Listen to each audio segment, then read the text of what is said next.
Bonjour à tous, je vous fais une vidéo pour remplacer la visio pour ceux qui n'ont pas pu y accéder, puisque ça dysfonctionne. Il y a eu aussi un incident avec la salle d'attente, bon peu importe.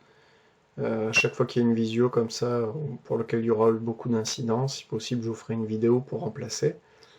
Donc c'est pas interactif, donc en contrepartie, vous n'hésitez pas à me poser vos questions sur Pronote. Donc, quand vous regardez le plan de travail, vous y avez accès sur Pronote dans le contenu du cours, du premier cours de la semaine. Il faut vraiment aller voir dans le contenu du cours. Si vous restez sur les textes, vous ne le verrez pas. On évite de le mettre à 50 endroits différents pour que ce soit pareil pour tout le monde, normalement. Dans ce contenu du cours, vous retrouvez la semaine en question, votre classe, les maths, les dates de classe virtuelle, l'adresse à laquelle accéder pour aller sur la classe virtuelle. L'objectif de la semaine, on commence le chapitre 10, on le terminera après les vacances, ce chapitre 10, la semaine d'après les vacances. Et ensuite, différents points d'explication ici. Les parties 1 et 2 du cours sont à rédiger cette semaine, les parties 2, 3 et 4 sont à rédiger la semaine après les vacances, pendant les vacances, pardon. Cette classe virtuelle, celle de cette semaine d'aujourd'hui, là, donc du coup la vidéo que je vous fais est dédiée aux parties 1 et 2 du chapitre 10. Les exercices sont sur le manuel Delta, c'est le gros manuel qu'on vous a donné au CDI en début d'année, qui couvre tout le cycle 4. Vous aurez 2 exercices sur la partie 1, dont et un facultatif en plus, et 2 exercices sur la partie 2. La correction de ces exercices, je vous la mettrai sur le prochain plan de travail, qui sera à la rentrée. Vous y aurez accès à ce plan de travail normalement en fin de semaine, vendredi ou samedi, ou au pire des cas en début de vacances, pour que vous puissiez corriger votre travail avant la rentrée. Alors, on regarde sans plus attendre la partie 1, on va faire le cours ensemble, et je vous ferai un exemple ensuite sur la partie 1. Et ensuite, on passera à la partie 2, on fera un petit échange sur le cours, et je pense pas qu'on fasse d'exemple, parce qu'en distanciel, ça va être compliqué pour moi. J'essaierai de vous expliquer le mieux possible. Sur le plan de travail, vous avez à chaque fois le temps estimé des travaux requis, rédaction du cours, un ou deux exercices à chaque fois, rédaction du cours, un ou deux exercices. La partie la plus longue, c'est la rédaction du cours, sachant que ceux à qui je donne les photocopies habituellement, donc ceux qui ont un PAP, et il y a peut-être une ou deux exceptions également, vous pouvez l'imprimer chez vous, ou vous pouvez demander à l'établissement de vous les imprimer et de les retirer au collège, d'aller les chercher au collège, si jamais vous ne pouvez pas imprimer à la maison. Je sais que ça fait beaucoup de pages, hein. C'est normal que ce soit pas évident, donc si ça fait trop de pages, n'hésitez pas à demander à l'établissement de l'imprimer et à le récupérer. Pour ceux, je répète, qui n'ont pas à le copier. Pour les autres, il faut le copier sur votre cahier de cours. On regarde le plan du chapitre ensemble. Donc c'est un chapitre qui parle des parallélogrammes. Vous avez 4 parties. Aujourd'hui, on va s'intéresser aux parties 1 et 2. On va commencer par la partie 1, qui consiste à bien connaître le parallélogramme. Alors, pour être un peu plus précis, dans l'objectif d'en construire. Donc, pour ça, on va voir ensemble toutes les propriétés, un grand nombre en tout cas de propriétés sur les parallélogrammes, afin de pouvoir les construire, mais aussi afin de pouvoir déterminer quand on vous donne une seule longueur dans le parallélogramme, on verra qu'il y en a d'autres qui sont égales, pareil pour les angles. Donc ça vous permet de compléter les longueurs ou les codages sur une figure par exemple. Donc ça c'est pour la partie 1. On va commencer ça tout de suite, on va aller jeter un œil au cours. Donc chapitre 10, partie 1, définition. Il y a différentes façons de définir un parallélogramme, j'ai choisi celle-ci. Un parallélogramme est un quadrilatère dont les côtés opposés, alors les côtés opposés par exemple c'est les côtés DC et le côté AB, ce sont des côtés opposés puisqu'ils sont d'un côté et de l'autre du parallélogramme. Les côtés opposés sont 2 à 2 parallèles, donc ça veut dire que DC est parallèle à AB, le côté DC est parallèle au côté AB, et le côté AD est parallèle au côté BC. Voilà. Les côtés opposés sont parallèles, c'est forcément un parallélogramme. Ça c'est la définition. On va voir qu'il y a un certain nombre d'autres choses qui en découlent, des propriétés qui vont nous permettre de construire le parallélogramme avec d'autres méthodes. Alors si on utilise la définition, on peut construire le parallélogramme avec une règle et une équerre, pour faire des parallèles en fait, tout simplement. Donc d'après la définition, les côtés opposés doivent être parallèles 2 à 2. Vous avez 3 étapes pour faire la construction d'un parallélogramme à la règle et au compas. Vous tracez 2 côtés consécutifs. Par exemple, ici on a construit AB et BC, 2 côtés qui se suivent. Et ensuite on va construire les côtés opposés à ces 2 côtés-là en faisant des parallèles. On va commencer par faire la parallèle au côté BC par exemple. Donc avec l'équerre et la règle, vous placez votre équerre sur le côté BC, la règle le long de l'autre côté de l'équerre, et vous faites glisser votre équerre jusqu'à aligner ce côté de l'équerre avec le point A. Et ça permet de tracer ce côté-là, qui est en fait, regardez, le côté DA. Vous répétez l'opération pour le côté AB, vous positionnez votre équerre en alignant un côté de l'équerre avec le côté AB, que l'angle droit soit bien sûr le côté AB. Vous placez votre règle le long de l'angle droit et vous faites glisser votre équerre jusqu'à l'aligner avec le point C. Vous tracez votre parallèle à AB passant par le point C. Quand vous avez tracé votre parallèle à AB passant par le point C, qui est ici, votre parallèle à BC passant par le point A, qui est ici, là où les 2 parallèles se rencontrent, vous avez ici le point D. Et vous avez ainsi formé ABCD, qui est un parallélogramme dont les côtés opposés sont parallèles. D'accord ? On continue. On vous donne une petite méthode ici pour construire rapidement un parallélogramme avec du quadrillage. Alors il y a une petite particularité, c'est que faire des parallèles à l'aide d'un quadrillage, c'est très simple en fait.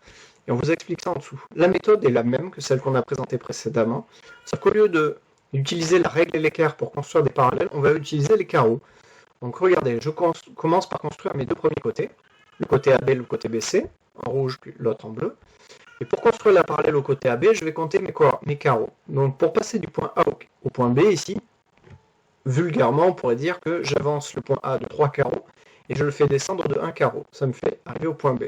Et partant du point C, je vais faire l'inverse. Je remonte de 1 carreau et je me déplace de 3 carreaux vers la gauche. J'arrive au point D ici. Et ça nous fait bien un parallélogramme. Le segment en rouge est parallèle à l'autre segment rouge et le segment en bleu est parallèle à l'autre segment en bleu. On continue sur les propriétés. Alors, les propriétés, il y en a 2, principalement. Propriétés sur les diagonales et propriétés sur les longueurs et les angles. Sur les côtés, on pourrait dire, les côtés et les angles. Celles sur les côtés et les angles, je pense que vous les connaissez, vous auriez pu les intuiter. Celles sur les diagonales, vous les connaissez moins, vous savez moins les manipuler en principe. Donc concentrez-vous bien sur la première partie là. Vous avez un parallélogramme qui est représenté à droite, ici, donc dont les côtés opposés AD et BC sont parallèles, et DC et BA, ces côtés aussi là, sont parallèles. Si vous tracez ces diagonales, la diagonale AC et la diagonale DB, elles se coupent ici au point O, et alors ce qu'il y a de particulier, c'est que elles se coupent en leur milieu, c'est-à-dire que la longueur DO est égale à la longueur OB, et la longueur AO est égale à la longueur OC. Donc avec le codage qui vous est donné là. Le codage est en rouge. Attention, ici, la longueur DO n'est pas égale à la longueur AO. Elles ont l'air d'être égales. Si vous essayez avec un compas, vous verrez que vous arrivez, avec un compas, vous arrivez ici. Ces 2 longueurs-là ne sont pas égales. D'accord ? Par contre, on dira donc que les diagonales du parallélogramme, elles se coupent au point O, qui est le milieu à chaque fois de la diagonale. Donc les diagonales se coupent en leur milieu. Notre particularité, c'est que ce milieu, point d'intersection des diagonales, c'est un centre de symétrie du parallélogramme. C'est-à-dire que si je fais tourner le parallélogramme d'un demi-tour autour du point O, on retrouvera le même parallélogramme. Voilà, j'en dis pas plus sur les diagonales, c'est déjà pas mal. Sur les longueurs et les angles, c'est relativement simple. Les longueurs des côtés opposés sont égales, et les mesures des angles opposés sont égales. Donc les côtés opposés, on en a parlé tout à l'heure, ils sont parallèles. Le côté AB est parallèle au côté DC. L'autre particularité, c'est qu'ils sont aussi de même longueur. Le côté AD est parallèle au côté BC, ils sont aussi de même longueur. Le codage vous le montre ici. L'angle DAB, qui est codé avec 2 traits ici, est égal à l'angle DCB, qui est codé avec 2 traits ici. Donc les angles opposés dans le parallélogramme sont de même mesure. Et pareil, l'angle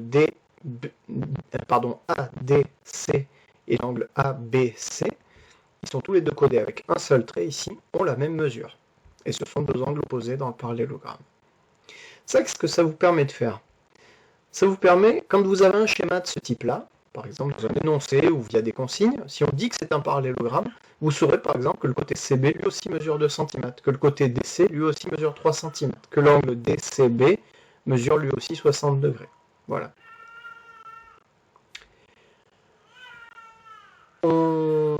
Donc l'exemple vous dit exactement ce que je viens de vous dire là à l'oral. On va en rester là pour le cours de la partie 1. On va aller voir un petit exemple. Donc je vous ai rédigé un petit énoncé de construction ici qui reprend un petit peu un des exercices que vous avez à faire le 24 en changeant les mesures, mais le principe reste le même. On vous demande ici de construire un parallélogramme ABCD tel que AB mesure 5 cm, AD mesure 4 cm et l'angle BCD, moi je ne peux pas mettre de chapeau là sur le bloc-notes, mesure 70 degrés. Première étape, toujours la première étape, faites un schéma. Vous ne vous lancez pas dans les constructions sans avoir fait un schéma au préalable. Et c'est d'autant plus vrai ici que vous ne saurez pas quelles sont les mesures de certains angles, comment arriver en fait à faire votre construction si vous n'avez pas d'abord fait un schéma. Quand on a fait le schéma, je vous l'ai mis ici, je ne peux pas relier les côtés dans le bloc-notes, mais vous voyez le principe. J'ai fait un parallélogramme ici schématiquement, avec 4 points, tels que les côtés opposés sont parallèles, d'accord, AB parallèle à DC, et le côté AD parallèle au côté BC. J'ai remis les longueurs qu'on nous donne dans l'énoncé, la longueur AB mesure 5 cm, et la longueur AD mesure 4 cm. Et l'angle BCD, ici, mesure 70 degrés, vous l'avez ici. Alors là où ça va nous gêner dans notre construction, nous, c'est que si par exemple je commence par construire le segment AB, pour construire le segment AD, je ne connaîtrai pas l'angle que j'ai ici. Et c'est grâce aux propriétés du parallélogramme qu'on sait que c'est la même mesure que cet angle-là, puisque c'est un angle qui lui est opposé. Donc ici, par exemple, je pourrais écrire 70 degrés. Autre particularité, le côté DC, il est opposé au côté AB, donc il aura la même mesure. Lui aussi mesurera 5 cm. Et enfin, le côté BC aura la même mesure que le côté AD. Lui aussi mesurera 4 cm. D'accord?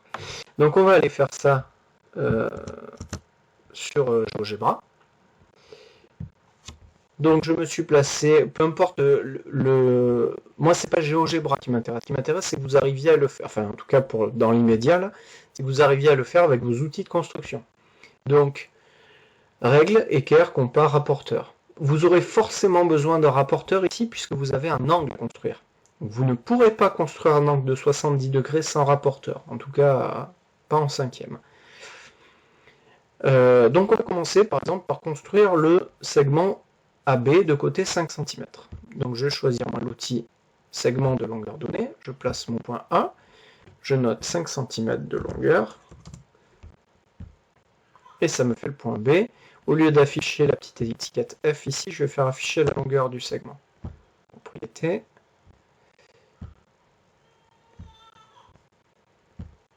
Ok, j'ai mon segment AB de longueur 5 cm. Maintenant, je vais essayer d'aller placer mon point D tel que l'angle BAD mesure 70 degrés. Donc vous le faites au rapporteur. Avec votre rapporteur, vous l'avez vu l'année dernière, normalement, les constructions d'angles. Vous choisissez, vous positionnez votre rapporteur au sommet A, vous alignez le 0 avec le point B, vous mesurez jusqu'à 70 degrés et vous placez votre point D. Alors soit dit en passant, mon schéma ici, on est bien d'accord, ça reste un schéma, puisque l'angle ici, BAD sur mon schéma, il fait plus de 90 degrés, il est plus grand qu'un angle droit, c'est un angle obtus, alors que 70 degrés, c'est un angle aigu.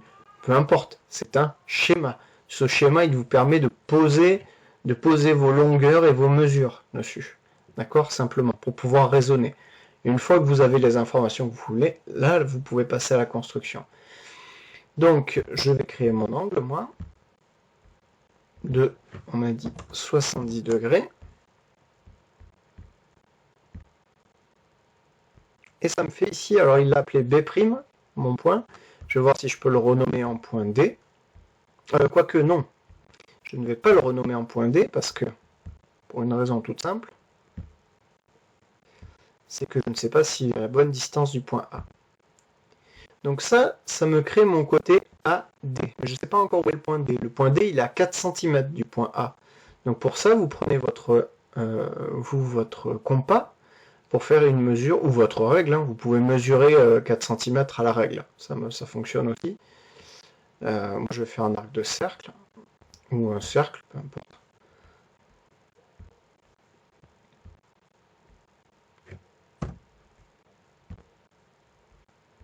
Et ici à l'intersection, je trouve mon point, alors lui il l'a appelé C, nous c'est notre point D.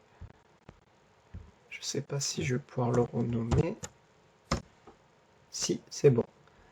Donc à 4 cm du point A, j'ai le point D, et tel que l'angle ici soit 2. Alors on avait demandé 70 degrés, pourquoi il me met 54,8 ?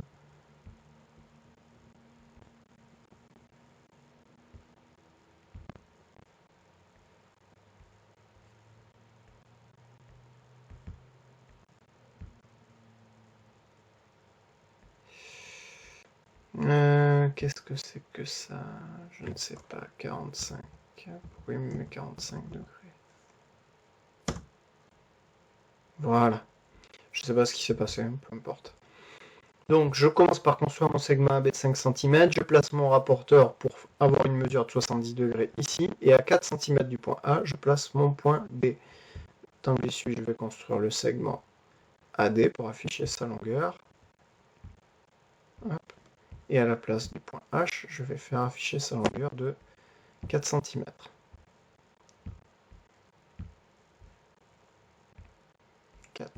On va cacher ce dont on n'a pas besoin.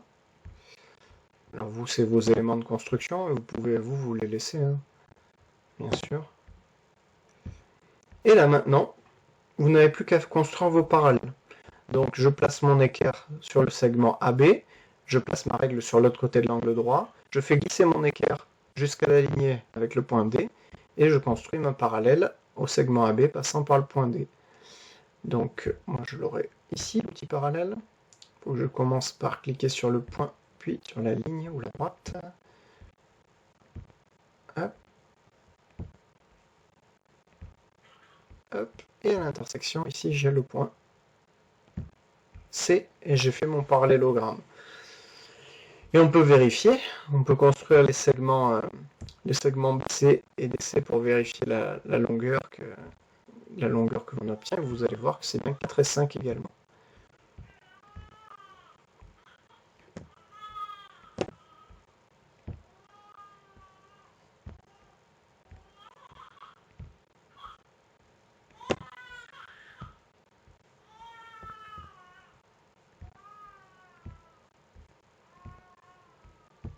Et voilà.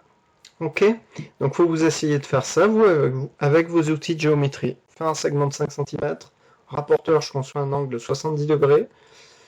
Ensuite, règle ou compas, je place mon point D à 4 cm du point A. Et ensuite, équerre et règle, je construis mes parallèles. D'accord ? Vous pouvez également utiliser le compas pour construire les longueurs. C'est-à-dire que je place un arc de cercle. Regardez, je vous le montre. Je place un arc de cercle en B de rayon 4 cm. Je place un arc de cercle en D de rayon 5 cm.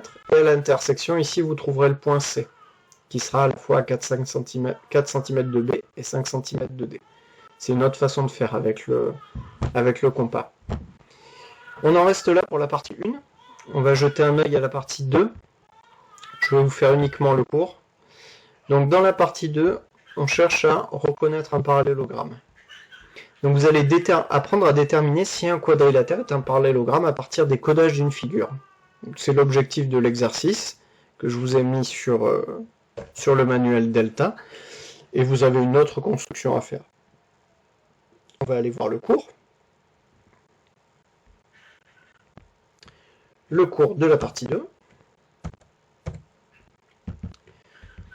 Donc, avec la propriété qu'on a vue tout à l'heure sur les diagonales, si vous avez un codage qui vous indique que les diagonales d'un quadrilatère se coupent en leur milieu, comme c'est le cas sur la figure ici, alors c'est un parallélogramme. Donc qui respecte tout ce qu'on a dit avant, sur les angles, sur les côtés opposés, leur longueur, leur parallélisme, etc. Avec les côtés, si les côtés opposés d'un quadrilatère sont de même longueur, alors c'est un parallélogramme. là vous voyez que le côté AB et le côté DC, qui sont opposés, ont la même longueur, et les côtés BC et les côtés AD sont opposés, ils ont la même longueur, c'est bien un parallélogramme aussi. Avec seulement deux côtés. Si vous avez des informations uniquement sur deux côtés opposés, mais que vous savez qu'ils sont de même longueur et parallèles, alors uniquement avec deux côtés, vous pouvez dire que c'est un parallélogramme. Ici, on vous dit que les côtés AB et DC sont parallèles dans l'énoncé, et le codage vous montre qu'ils sont de même mesure. On a deux côtés opposés qui sont parallèles et de même longueur, c'est suffisant pour dire que c'est un parallélogramme, on n'a pas besoin d'avoir d'informations sur les côtés AD et BC. Et enfin, une méthode, on peut utiliser toutes ces propriétés pour construire des parallélogrammes. Donc après, c'est une question de préférence, il y a plein de façons de faire. Et là, l'exemple qui est là vous présente une méthode avec le compas. Vous voyez les deux tracés, les deux traits de compas. Un à 3 cm du point C, un à 1 cm du point A ici, pour à l'intersection trouver où est le point D pour que ABCD soit un parallélogramme. Donc il y a une méthode supplémentaire, celle que je vous ai présentée tout à l'heure. Voilà, à vous de jouer. Si vous avez des questions, pronote la discussion ou n'hésitez pas. La partie de la semaine de la rentrée sera pas beaucoup plus difficile que celle-là. Donc normalement ça devrait bien se passer. Vous serez en réussite si vous essayez de faire un parallélogramme par vous-même comme dans l'exercice. Lancez-vous, faites-le, vous en êtes tous capables. Reprenez, si vous ne savez pas, reprenez bien le cours ou revisionnez un petit peu la vidéo pour vous aider. Et voilà, et vous me demandez si vous n'y arrivez pas, je pourrais éventuellement répondre à vos questions. Je vous souhaite bon courage à tous, une bonne semaine, en espérant que la prochaine fois on puisse faire ça en visio plutôt que par vidéo. Au revoir.